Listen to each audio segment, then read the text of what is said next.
So welcome back to another episode of The Road to Reinvention. Felecia Hatcher is a White House award-winning entrepreneur, a badass business rainmaker, best-selling author of Start Your Business on a Ramen Noodle Budget. For those of us who've been there, we know what that means. Globally sought after transformative speaker, a media darling, mama of two, and co-founder of the Center for Black Innovation. She is also the rather awesome former chief popsicle at Feverish Pops, a gourmet ice pop boutique and manufacturing brand with a Fortune 500 client roster that would make your head spin.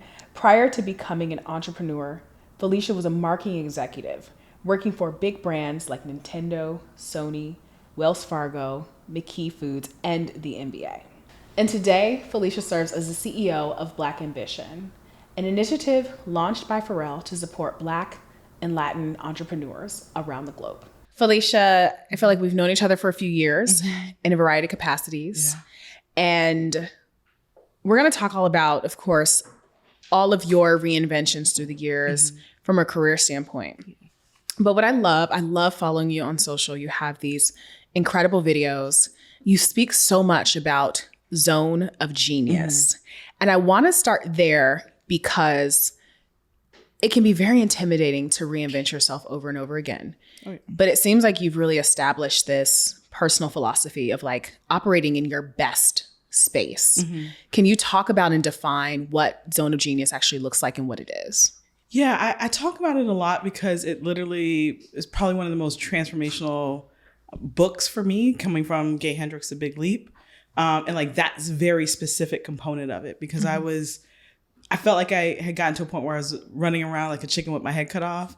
I was saying yes to everyone and everything and a lot of no's to myself and a lot of no's to my body and my health. Yeah. And I think sometimes we don't make these big leaps essentially or these honest conversations with ourselves or transformation until we're faced with like, your body is telling you sit down or that burnout is real. That burnout is real, right? Yeah. And I've gone through burnout in like the official capacity that I know probably 3 times now. So I know what it's like creeping up. And it was creeping up at the time where that book entered my life.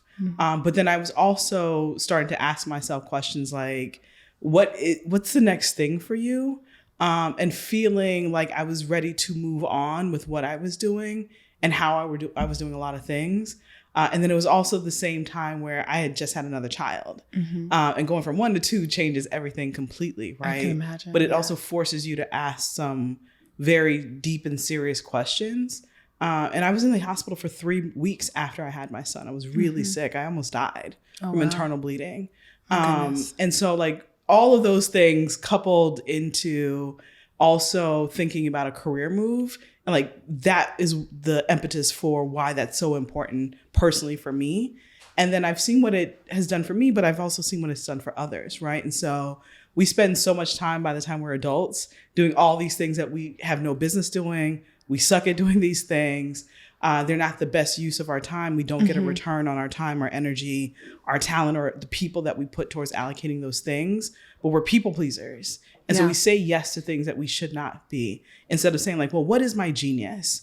And let me sit and stand and work and play in the pocket of my genius. And then find other people where these things aren't my genius, like find more geniuses to come on your team because those things still need to get done. But it's not the best use of your time. And that's so hard too. It's hard to admit. And thank you for just sharing so much of your story because at the same time of like getting to all of these accolades for building so many things. I think from gourmet popsicles to Code Fever, Miami, like introducing so much of the Miami ecosystem to the beginning stages of what's possible.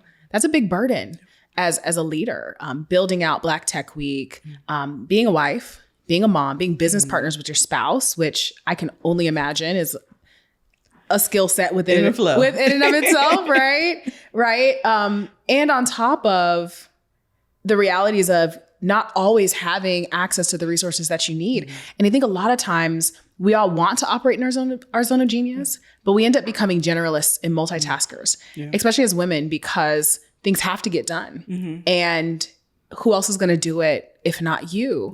Especially if you don't have that person on your team, or you can't delegate.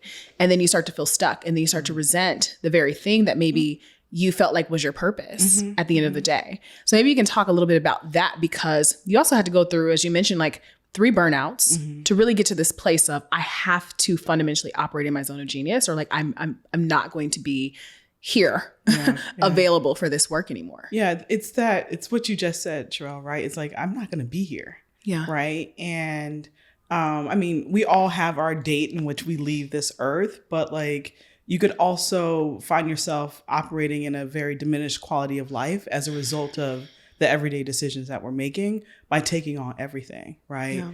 I think one of the most, and I don't know if this is controversial, but I think one of the most detrimental things to Black women especially is like telling us that we're magical and we have superpowers and we're wearing the cape. And like, I mean, it's cool to a point where it inspires you because you do magical things, right? But you're not supposed to be magical all the time. Yeah. And so like having that space or people around you that allow you to take your cape off. But more so having that conversation with yourself is extremely important, because if not, people will let you do everything and all the things because they think that you can weather the burden. You know, I remember having a friend very close in age that had a stroke. Wow. And she didn't want to tell anyone. And so people kept coming to her to do things. And she's like, my God, I just had a stroke. And I'm like, but the people around you are still expecting you to show up. You have to put boundaries in place. And so the thing that I learned more than anything is putting boundaries in place. And then, you know, if you don't have the village, you got to pay for the village. And I had to learn that. Right. And so getting the right support for my kids. Right. Hiring a cleaning person and removing the guilt out of doing that as a Black woman, because I'm still supporting another business and getting things done. Outsourcing when you can. Like, these are things that are accustomed, certain people are accustomed to, that we have to normalize in our community, because that is how things get done. And so removing the guilt out of that is really important. I love that you mentioned the cleaning person. I feel like we're all being honest about having some additional supports. And I implemented having an amazing cleaning service 2 years ago during the pandemic. And because I was working around the clock, and I was like, my space needs to feel tranquil, and it needs to feel ready for me to kind of get up and execute. And are you one of those people that also still cleans before they come? No. Okay, because I'm still like, I don't want them to think, I'm a complete slob. So I'm like, let me quickly put these dishes in the dishwasher. Like, what are you paying them for? And like, they already see your stuff. They already see it. They're already in your business. But what I do is I leave the house. So I do that. So you don't have to feel judged.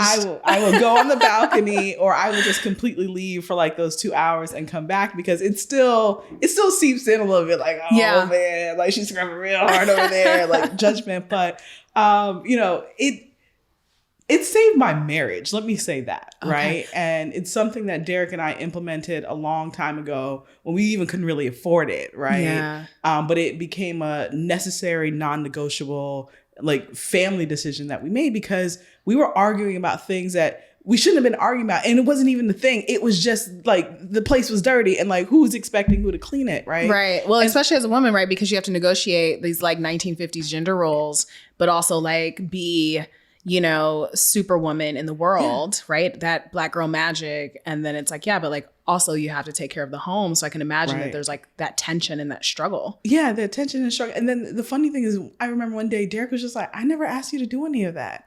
And I was like, you're right.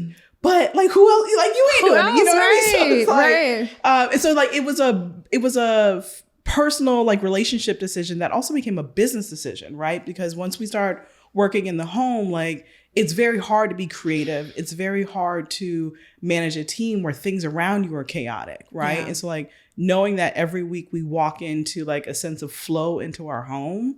And then we have kids that are, I call them tornado and hurricane on any given day, because they literally just, you know, and so like, just having that sense of ease in the place that you lay your head. And then for a lot of us, the place that we are also making our money, like, you need that, right? Like, it's not even this thing where we should feel guilty about literally saying that we need help. And I think one of the biggest lessons that I learned in this new role that I've been in for almost 2 years now is like like asking for help is a strength. It is not a sign of weakness. Yeah. It is not a sign of weakness. It's not a sign of weakness. And I don't know, I kind of know where that has come from for us culturally, but like we have to reverse that of saying like, no, and that's part of being in your genius. Your genius is literally saying, I now have a vocabulary to other people of like that you're asking me to do. I can do it, but it's not in my genius. Yeah. And if I'm going to serve this company, this organization, or this family at the highest level, I have to stay in that because that brings the highest return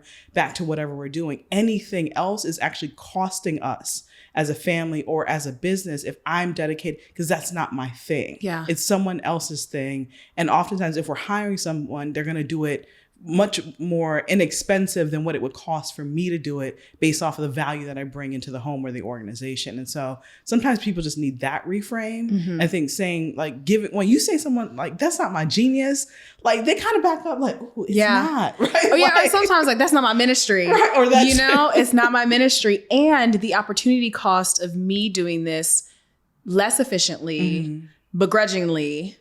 And I love like how honest you were about, hey, like having a cleaning service saved my marriage, like having these externalities take place that are not critical to me completing the task, but they're critical to the flow and the ease that you spoke about. That's important. And I think a lot about, and we're going to also step into your many iterations career-wise, and as an entrepreneur and now as a CEO of a major company and initiative. But I think about this idea of like having to reinvent our way of thinking. And a lot of people use this term, which I love, which is unlearning, right? Because we spend so much time trying to learn. We're in school, we're getting our degrees, we are getting the certifications, we're trying to climb into whatever version of ourselves is going to look the most successful and maybe make the most money. But then there's that aspect of what are the habits, behaviors, and frameworks of thinking that have hindered my growth and are preventing me from getting to that next level. And there's like a level of reinvention there that it sounds like you also kind of went through as a wife, as a mom, as a leader as well. Oh yeah, a lot. Yeah. A lot. The unlearning part is harder than the learning part, right? Like there's an ease in consuming as much information and knowledge as possible. It's a little bit harder to then apply that knowledge. It's even harder to accept that like I learned some things that were actually wrong, even though it's coming from people that I trusted, right? Like there's so many different layers to like that unlearning process. But then I think it really kind of stems back to us being honest with ourselves. Yeah. When we, Ava DuVernay said this thing in this phenomenal interview about like pay attention to like your intentions, knowing like why you do the thing.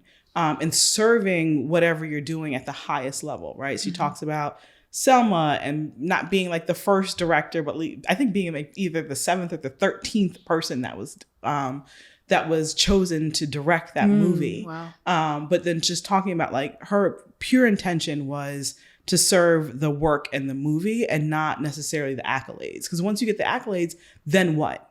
You know, like there's what else is keeping you driven down this path. And so for me, it had to be like honesty, like, why are you doing this? And then it came like other reflective questions like, who are you without this work and this title anymore? And that took me about a year to answer that question. And answer that question honestly, right? Because and how did you get there? Like what did that look like to take a year? Because we can give answers, right? Like right off the cuff, but to really have to question yourself every day for a year to say like, who is it that I am? It was getting to that point of just saying like, oh, like, who am I without this, right? Like if I reinvent myself, am I starting from zero? If I'm not this title anymore that anyone knows me, like how long does it take to actually reinvent yourself and be known as this other thing and not have confusion with your marketing or your brand? Will people still pick up the phone? Like there's all these questions that stem from that initial question. And I think, I work for the Minnesota Timberwolves and the Lynx, right? Like I had a really high profile role at a really, really young age. Angela should not have given me that opportunity, but I was there. And like, I just remember once I left that job, like people weren't picking up the phone anymore. Right. Like, so there's that little bit of fear, like in the past when I left this role that was really known, then like I literally had to start because people are superficial. Like, I don't know any other way to say that. I was right? gonna say, it's got to be like a big ego drop, right? Because of course. They would pick up on the first ring and now like you get no returns, no acknowledgement, none of that. Because the access is gone, right? And so like that was like a drip of something in my mind in that process. But I also knew it was time. And if we don't start acting upon when our body or our mind is telling us that it's time, we end up starting to do more harm than good. And like that is also what I was feeling, right? I would go to meetings and like things would be triggering me that shouldn't be triggering me, right? Or like I didn't want to meet with certain people or have certain conversations anymore. And those were all clues that were telling me like, Felecia, it's time for you to move on. Like, why are you still holding on to this? And some of it is getting processes and people in place. Right. Some of it is that like succession planning. Because you can't just be like, oh, I'm not feeling this anymore. Right. Bye. No, it doesn't work like that's that. not right. Like that's not how you even maintain your professional relationships. But yeah, even when you're in that space of it, there's a change of coming. There's a change of brewing, but you still have to be intentional about that reinvention process because you have to honor that, hey, there are people who have followed you. There are people who have invested in your work. And as you're transitioning, they still need to be honored. Of course. In their commitments as well. Of course. And I went to therapy about it, right? Because I needed a new vocabulary because I had to have a lot of really tough conversations, right? Yeah. The first tough conversation was literally with myself. The not so tough conversation was with my husband, but he hears all the like this, wanting to do. He saw the behind the scenes. Right. Yeah, so that wasn't as tough, but like business partners and funders, and then like how do we communicate that publicly? How do I continue to communicate that publicly? Because it's not just one thing, it's constant conversation. Oh, well, what are you doing next? And I didn't have a next, right? And so even being able to accept that, like, actually, I don't have anything next. I just know I'm not supposed to be doing this. Right. And so I needed a new like set of tools and language and vocabulary with myself. And then also with others, right? And then also just kind of a sense of like fortitude of just like having the armor to go out and be constantly asked when things aren't fully formulated, but you just know it's time to close that chapter. And sometimes not until you admit that to yourself in your close circle do opportunities then open and present themselves, because you finally said to the universe or whoever, like, I am done. There's a sense of completion that is a part of this. And when you are completed in one area, then you can open up something else. I love that you frame it as a completion because there's this initial onset of, I've committed to this work and I have to see it through. But completion, and we had Matt Hagman in an episode and he spoke about chapters. And it feels though completion is about this chapter of this work, and who I am and who I was in building this has just wrapped. So now there's a new chapter that's being written that I need to be a part of. Right. And I've loved watching your journey. In my early days as a reporter, I was following and watching Black Tech Week. And I was watching the ways in which you, honestly, I think you were the only person I knew out of Miami that was highly visible around the work you were doing, not just around creating a tech scene and environment, but speaking both, I think, eloquently and in an uplifting way about the need for more inclusion. The tour, I think I came to one Black Tech Weekend, and we did a tour of Overtown and the history of Overtown. And most times when I've gone to tech conferences, right, there's like the city takeover and everything is flipped upside down. Everything's cool. There's drones flying everywhere. And you're like, we're going to take you to Jackson Soul Food, and like on the bus, and we're going to be in the heart of Overtown and we're going to meet real people. And and we're going to visit real businesses, and we're going to go to the water ice place, and we're going to learn about Overtown as the home or the space that Muhammad Ali, after he won the title, came to stay in, you know, because he was not allowed to stay in Miami Beach. And all of this history surrounding this idea of invention and reinvention of a environment in a neighborhood that was sort of not the conversation at all when we talked about innovation. And yet, like, you were like, no, this is a center for innovation. As Black and brown communities, we have had to be innovative by nature of being left out of so many conversations and growth. I would love to have you walk us through gourmet popsicles, you know, coding camps, into massive attention and attraction of Black folks in tech from all over the world coming to Miami, to VCs, and then we'll dive into this next chapter that you're in. You said it all. I know. I'm sorry. I was like, I've been writing your story for years, but like, take me through, I guess, if we got like the behind the scenes, you know, every single iteration of yourself that said, I want to create this. Like what was that thinking process that this is my next chapter? You leave the Timberwolves, you're unsure of what's next, and you're like, let me dive feet first into this all-consuming world of entrepreneurship. Yeah, it was, you know, when you have something that you just can't let go of, right? It's a feeling in your body before it becomes an idea. A lot of it has been that, right? And there's like all these books that talk about like how the body holds trauma, but it also holds joy, and like it holds all these things. And so, you know, starting the food company was literally because I had lost my job, right? My husband and I couldn't find other jobs. Otherwise, we may not even be talking. Like, it would have been a completely different path, but it was the economic downturn of 2008. And then we had young people from like Overtown and Liberty City as our employees. And we knew we weren't going to be in like the gourmet popsicle manufacturing business forever. We knew that they also weren't going to be our employees forever. And we wanted to train them in some of the most marketable skills possible. And like, there was all this tech talk, and we had helped like Black Girls Code do their first event out of the Bay Area in Atlanta.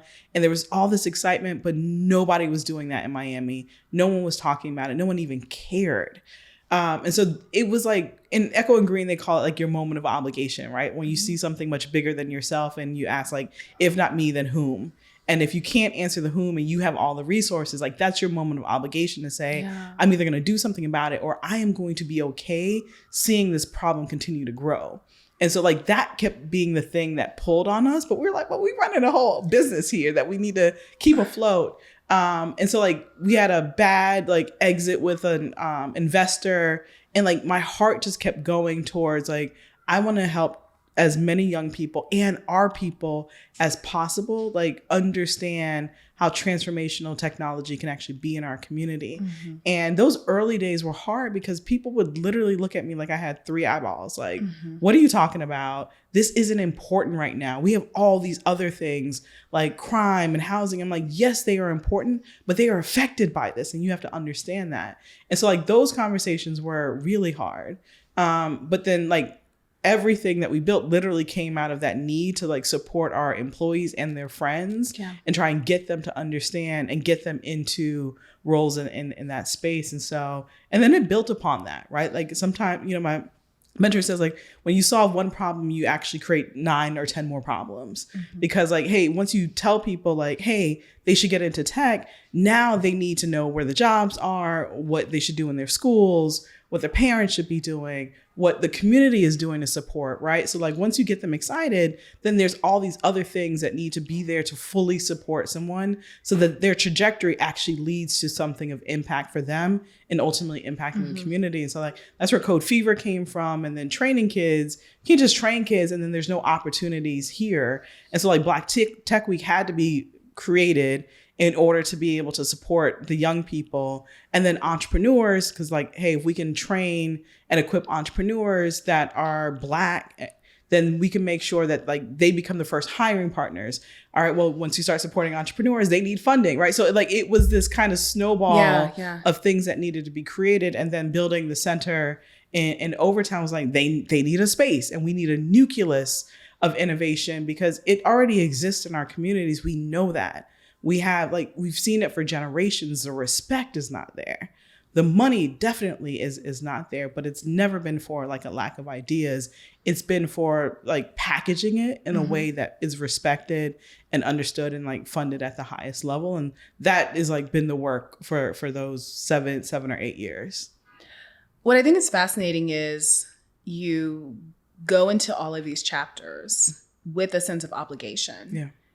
And I think there's sort of the upside of that, which is your commitment and passion for the work, and to, as most entrepreneurs, you see a need, you see a problem, and you work towards solving that problem.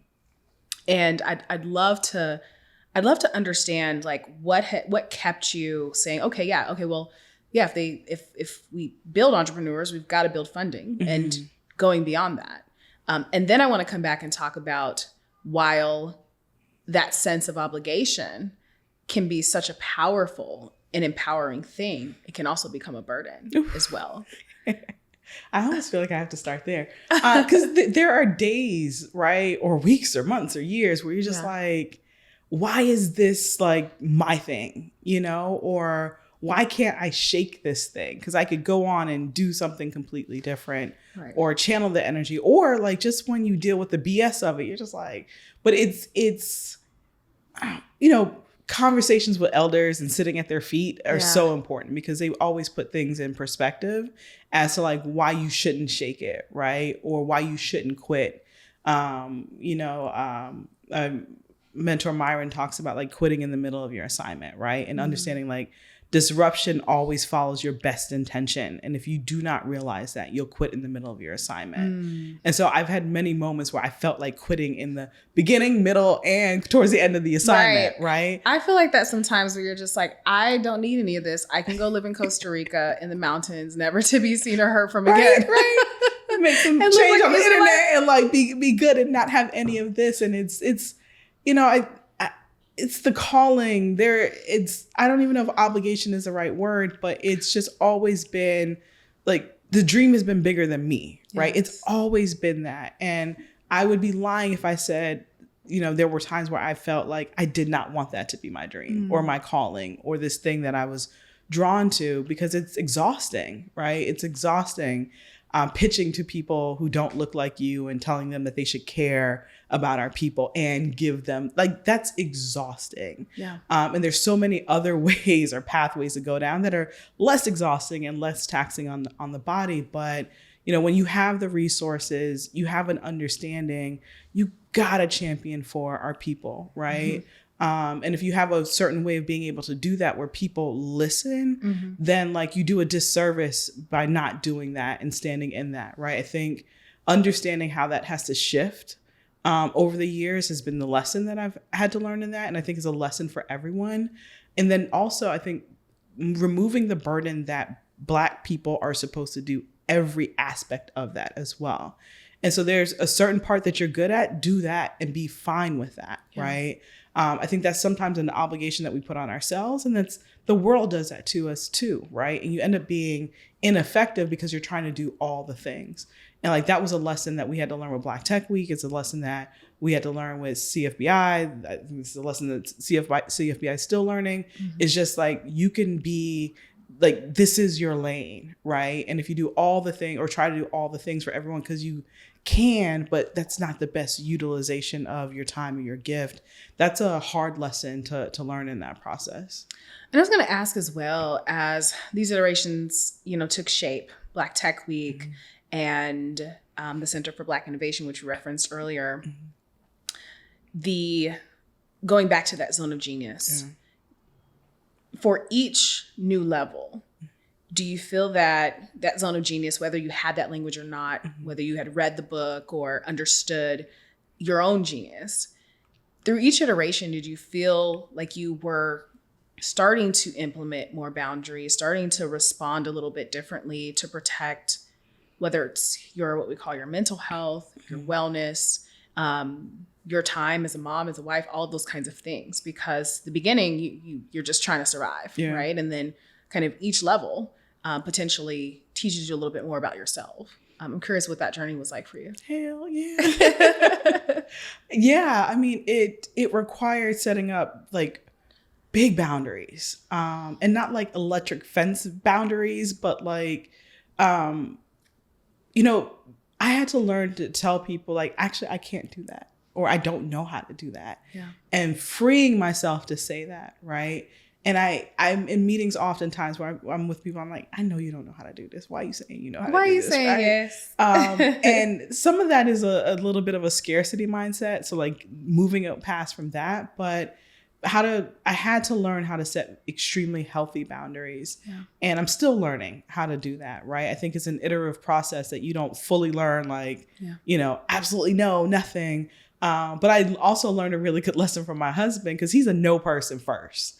And I was a yes person first. And he said to me, he's like, if you say no, you can always go back and say yes, and you still preserve the relationship, right? But when you say yes to something and then you turn around and you say no, because you've checked the calendar or things change because life happens. Mm-hmm. He's like, you look like, you know, a jerk by saying like, reneging on your word. Right. So he's like, say no first, take the time to actually center yourself, make sure you can do it. You have the capacity to do it and you can do it well. Yeah. And then go back and say, actually, you know what? I do have time. I do have capacity.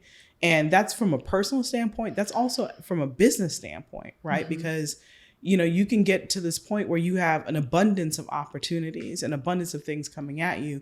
And the hardest thing becomes now like deciphering between which can you add the most value and which do you end up taking away because you've taken on more than you should. Yeah. And what I love too is that scale looks different. Whereas you're kind of doing all the things, mm-hmm. you are creating all the things to serve as many people as possible. Mm-hmm. And then through the literature that you've produced from, you have a couple of books, you have your social media, your videos that I believe are kind of mini master classes. You have the content from your speaking on stages across the world. And now you're also the CEO of Black Ambition. And it really appears as though your work has not necessarily changed. I think your passion for access to opportunities for Black and brown founders and for the world to see them has grown exponentially. But you seem to be in this space of, I can do all this work and people can access it and benefit from it. Mm-hmm. But I no longer have to like be chasing this like ball down the court, which is another sports reference that I am now learning. I'm like in other episodes, I'm like, I don't really know the sports, but I'm going to use these sports references because a lot of people seem to know them. But I guess speak to that, like the accessibility that's also not taking away from you. Like you're able to establish those boundaries, but now like you're leading these major things, but it seems like you've got so much more breadth, you know, as like your work continues on. Yeah. I got very focused. Like there's no other word for me to describe that, at least to myself is that. And so really kind of laser focused. And it goes back to the clarity that I got through like doing the zone of genius exercise, right? Yeah. And then understanding what my genius was and then saying like, well, what is my zone of opportunity? Like, what are the opportunities that I want to create or be able to take advantage of as a result of my genius, right? Or what do I want to happen literally as a result of my genius? And so like answering those questions, what kind of impact do I want to have as a result of my genius? What kind of food do I want to eat? What content do I want to create as a result of that? Like it gave me a sense of clarity that I had just never had before. And then the other part of that is it helped me delegate more, right? And so for everything that you mentioned, I have a team or teams that support that, right? And so one of the biggest values that I add now is like knowing how to find amazing talent, cultivating that, making some mistakes sometimes, but like cultivating that talent. And so like there is an exponential impact to what I'm doing, but I'm not doing all the things, right? And then some of the content, like a lot of that's repurposing, right? Recycling, repurposing old stuff that people have just never seen before or have been like saved on a hard drive or something. And then when the books have been really interesting because the books almost signify a closeout of different chapters of my life. Yeah. Like the scholarship book was a complete closeout of a chapter of my life because I'm like, I don't want to teach this anymore. I'm not connected to that like environment or ecosystem anymore, but I still want someone to be able to reference it, get what they need and move on, right? Ramen noodle, start your business, like on a ramen noodle budget, like it was a closeout of a time of my life, but I wanted to have a resource. And I think that's the value of content and that it's evergreen is that like people can still be connected to different parts of your life as it closely, that's not even a word, closely relates to closerly, listen. To where they are in their life, right? And I think it's very interesting for all of us. And I don't know about you, but you see it on social. We're just like, don't look at someone's like highlight reel when you just start, whatever the quote is. And I think being able to establish a sense of like a body of work that wherever stage in your life, you can connect to something at that point and stage. And so you know what to do and that you don't get like this over inspiration of something that ends up feeling unattainable because you're just not there at the moment, right? And I don't even know if that makes any sense, but like that is how I've looked at some of those things. But it really boiled down to team and, the early days of what Derek and I started or Derek and I and Starks, like what we started, we did not understand team the way that we should have. And like our health suffered as a result of that. Right. And so of anything, the biggest lesson has been like, okay, you can come up with this idea, but then like find the team to be able to support it. Right. Well, you're also growing into your dream. And I think when we heard the announcement that you'd been tapped by Pharrell to lead the Black Ambition initiative, it felt like such a major win, I think, in the Black tech ecosystem. But I think also to pair up with someone who is known for innovation and celebrity, there's kind of this like, all right, is he for real about this? Like, is this just another, fad or trend that's coming out of, this kind of hardcore racial reckoning or whatever we called, 2020 following the murder of George Floyd, and of course, countless others, not just that year, but through the years. Right. And yet like we've watched the kind of partnerships and opportunities that you've provided to entrepreneurs, whether they won funding or not, self-included, my company included, and true to this idea around access. And so when we look back at now you're being named CEO of a company and you're guiding this company maybe in a way that is very different than leading your own endeavor and the vision somewhat changing or shifting, but the work still being very similar. And now you have all these different access points. How did you reconcile with that new reinvention and taking on a CEO role? Like what were those behind the scenes conversations like? Yeah, the question that you just asked about like, was he for real was also the question that I was asking, right? And I think it was a moment where a lot of people were asking that question of individuals, celebrities, and then also corporations. And so I had to do digging to see like, is this something real or is this a moment? Because I was also leaving something that I had built, right? And it is real, right? And it is intentional. And it's about building legacies for others, but then also there's a personal and family legacy behind him too. That I think he's at a stage where he wants to be extremely impactful and intentional about supporting our people. It was similar and it's different, right, than the work. But for me, it's like it's an extension because one of the things that I was never able to do with CFBI, like directly, was write checks to entrepreneurs. Right. And I was getting so frustrated with everyone constantly asking, like, what else do they need beside money? I'm like, the money you keep putting aside, like, that's what they need. And you can only do that so many times before you just get really frustrated with even talking to people, because I'm like, the thing that they need the most is the thing that you're making it so hard for them to get. And Black Ambition represents that, right? And so it's money because you need money, but you also need mentorship, but you need like no BS mentorship. Like not this stuff that we have been seeing for years. Like, Sherell, you're doing a really good job. Sherell, like change the font size and you should be fine. But they won't like open their Rolodex or call people, and they know, right? And I asked that question. I'm like, if you were getting ready to launch a new startup, who are the 5 people that you would call in order to raise $100,000 or $1 million? And they know them, they're in their phone, but they would never pick up the phone for you, right? Or for me or for anyone else. And I'm like, that's the stuff that I have to like break down, because that's what's needed, right? You know, you got an entrepreneur sitting in front of you that like product is amazing. You know, it's amazing, right? Deck is on point.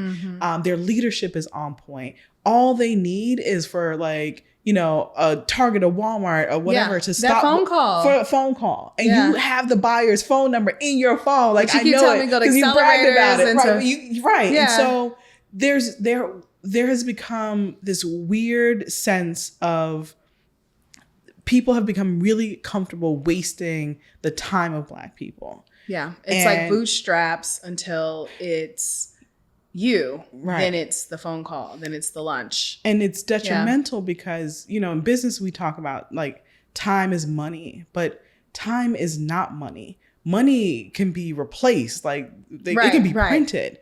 Time is ultimately more valuable than money, right? Because it cannot be replenished. Once you waste someone's time, they're never getting that back. And so there's an urgency to the access. There's an urgency to like squashing the BS because the time is a commodity that none of our founders will get back. And too many people have become just eerily comfortable with wasting our time or continuing to push like the goalposts farther and farther away, but they keep telling you, you only have to do 1 or 2 steps. And so like the access part in this space has been something that I've worked really hard on in the past 2 years of opening up those doors. And some of it is just giving people an understanding that have been disconnected because they're no longer, you know, on early stage entrepreneurs, or they're no longer hustling in the way that most entrepreneurs are still hustling, to understand like the value of like picking up the phone or asking for this. And so a lot of it has been like kind of hacking this other side. But making sure like the ecosystem building, the spaces, the mentors, the people, it still needs to happen. But like more people need to, you know, open the purse strings and then open up their phones and their contacts. There's so much value in mining through that. Yeah, it's like open your coffers. Like, I don't need a cheerleader. I need a contact. And a contract. Like, and a contract. Yeah. What is it? Wages and stages? Yes. All the things. No, I am so grateful for this conversation and for your candor. And I think not just when you and I have had our one-on-one conversations, but I think continuously you have had the same conversations in public as well as in private, in big rooms, as well as in smaller rooms, and as well as on social media. That's given us a different perspective and lens into what some of the challenges can be like, which communities are constantly left out, the language in which we use to describe those communities that can make or break opportunity. And now for thinking about this idea of reinvention, I love that you referenced time. Time is one of the greatest commodities that we have. We cannot waste it. And I think that goes back to your decision to leave the Timberwolves. And I'm sure like the great job that your family's like, oh, my daughter's at, you know, the Timberwolves. To take that step back and to say, what is it that I truly want? And to use your time to evaluate yourself and to reflect, like, who am I? What am I here for? What am I supposed to build? And I think that for a lot of us who are in that space of reinvention and afraid that we are wasting our time, what do you say to folks around what reinvention truly is and whether or not it's worth it? I feel like it's always worth it. right? If it's honest and authentic, it literally goes back to that question, like, what do I want? And it sounds like such a simple question, but it's a hard question. You said you spent about a year. Yeah, a year. I mean, even now I'm still asking that question, right? Because it impacts every aspect of your life, right? And we should always be asking ourselves that question because there's so many shiny objects that are out there, right? Yes. But at the core, what is it that you want is the root of reinvention, right? And then it really kind of helps you set a plan of like, well, how do I want to reinvent myself, right? What is authentic to me in this moment? How do I support myself or my family at the highest level with this new reinvention? And then I think all the other stuff then works itself out, right? What new photos do I need to take? Am I cut my hair? Like, I mean, like all of those things I think work themselves out, but it cannot start unless you are very honest with yourself about what do I really want? And you cannot answer that question honestly thinking about the external and how it will be taken or how it will be received. You have to answer that question first, or ask yourself that question first, as if no one else is going to see that but you in a conversation with God, right? Or whoever you worship. But that's the first part. And you got to ask that question as many times. First your voice is going to shake when you say it out loud. And then you get to a point where you're able to say it with conviction, like, this is what I want. And it might not be shiny and it might not be as impressive, but it is authentic to me. Authentic to me. And I remember going to Key West and meeting this guy who runs like a bicycle tour rental thing. And he had like this crazy like Wall Street like background and all this stuff. And he was just like, when I asked myself, what do I want to do? He's just like, I just want to be on a bike all the time and meet new people, right? That doesn't sound as cool as a Wall Street trader at all. Probably not making nearly as much money because I imagine not. Homeboy had us picking up coconuts off the side of the road for the next right? But when I say I had so much fun, and I had so much fun, and you see that like when you step into like someone else's genius and like they really living in it, like there's something that you like comes inside of you take from that by someone literally authentically saying like, this is what I want and this is the world that I'm going to create. It's such a beautiful thing, right? Like being here today, I'm like, I'm stepping into Sherell's genius, right? And everyone that I met was super, super nice and like accommodating.